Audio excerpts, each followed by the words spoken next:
Hey guys, thank you for purchasing your Rosso Motors eATV. You should have received 2 shipments, one with the unit itself in a crate and the one with the battery pack in a box. Today we're going to show you how to unbox and assemble them fully. The tools we're going to need today to assemble this ATV are a knife or a box cutter, a 5mm Allen wrench, a 10mm wrench, as a 12mm wrench, a 19mm wrench, and a Phillips screwdriver. So we're going to start by just taking the cardboard packaging off the outside of the crate.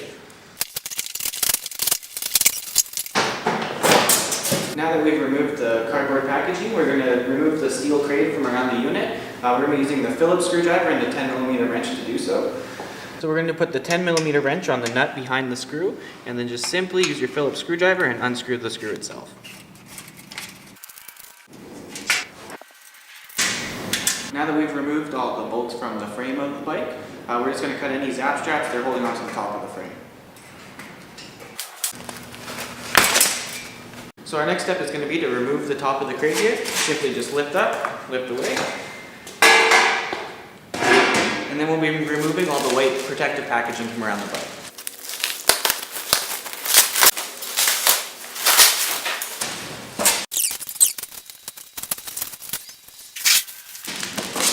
So now let's take a look at the contents of what's inside this box here.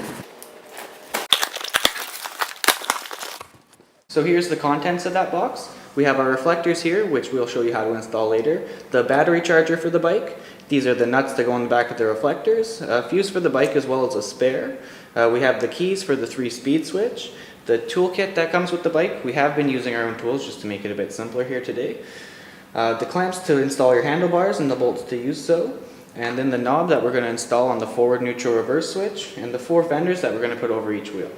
For the next step, we're going to remove the bike from the bottom of the crate. There's a piece of tie wire at the front and the rear of the bike we're going to have to remove from the crate.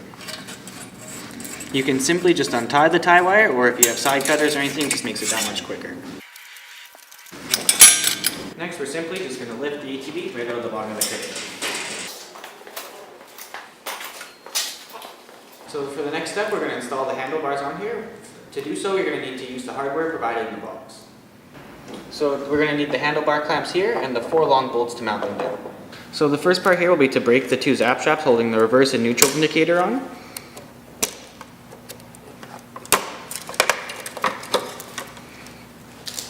Next, we're going to lay down the bracket here to line up with the 4 holes underneath. We're going to lift the handlebars up into the brackets. If you look on the handlebars, there will be some grooved lines that line up with some grooved lines inside the bracket to make it easy to line up. Next, you'll take your smaller brackets and put them on the top, lining them up with the same holes. This is kind of the tricky part, so you're going to need to hold it all together at once. So next we're going to put the neutral or reverse indicator light on the top and just slide the 4 bolts through the holes. Sometimes it's easier to do the ones on the front without the indicator first.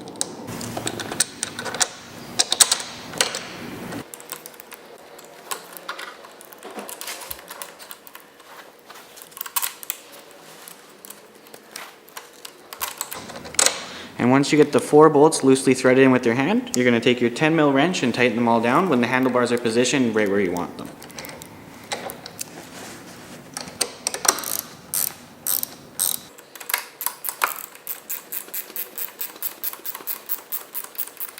So while doing this procedure, you're going to want to make sure you tighten down the 4 bolts evenly on each singular clamp to make sure the clamps clamp the handlebars down evenly.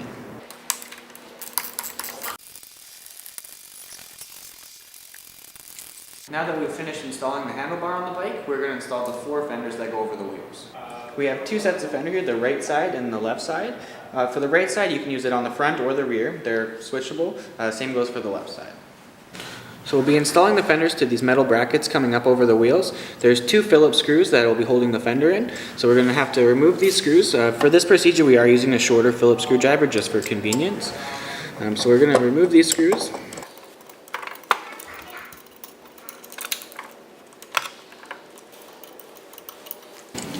So we're going to grab our fender, we're going to line up the 2 holes in the fender with the 2 screw holes where the screws were installed, and simply just reinstall the screws into the holes.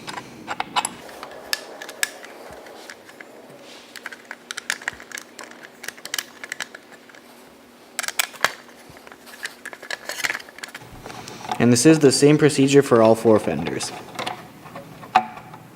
Now that we've finished installing the fenders, we're going to install the battery pack that came in the second shipment, so we're going to go grab that box now. So now we're going to open up the battery box that we received and show you how to install it the exact way we received it.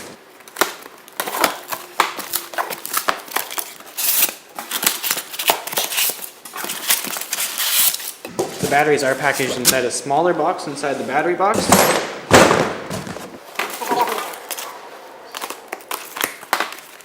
Now here's our battery case that we'll be installing inside the bike.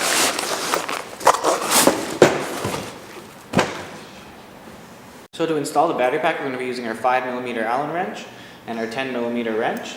Simply you just need to loosen off the 2 screws on either side of the top bracket of the battery box.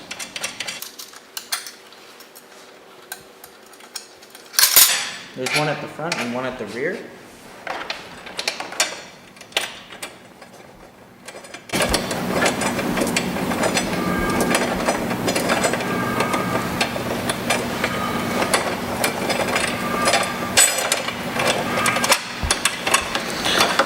Now we'll remove this bracket out of the bike just to make room to install the battery pack.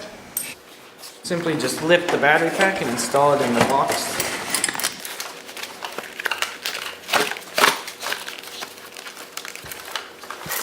So this is the bracket that sits on top of the battery to hold it in place. We'll just be reinstalling it on top of the battery pack.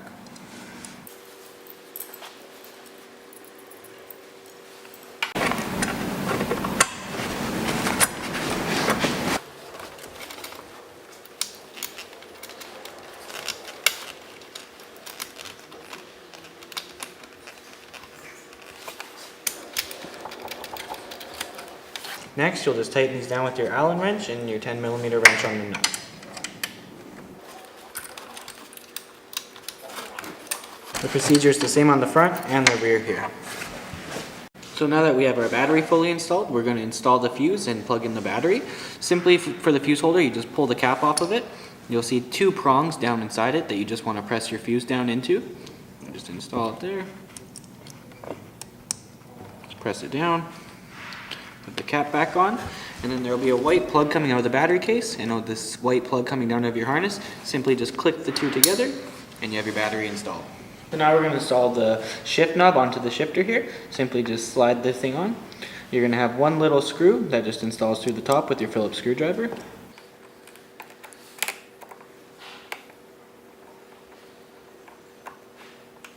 Okay, so now for the final touches, we're just going to install the reflectors on the bike. We'll start with the yellow circle ones up front on the bike. Simply there's a hole drilled into the plastic. You slide the reflector through, take the little nut and screw it onto the back. Okay, so you can just hold the nut on the back and twist the reflector in. To get it really tight, you can put the 10mm wrench onto the back of it and tighten it down. It's the same procedure on the other side.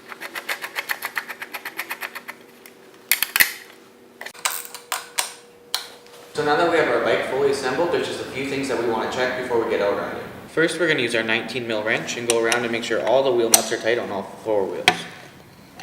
Next, we're going to adjust the brake levers to make sure they're in a good position where your child can grab them safely.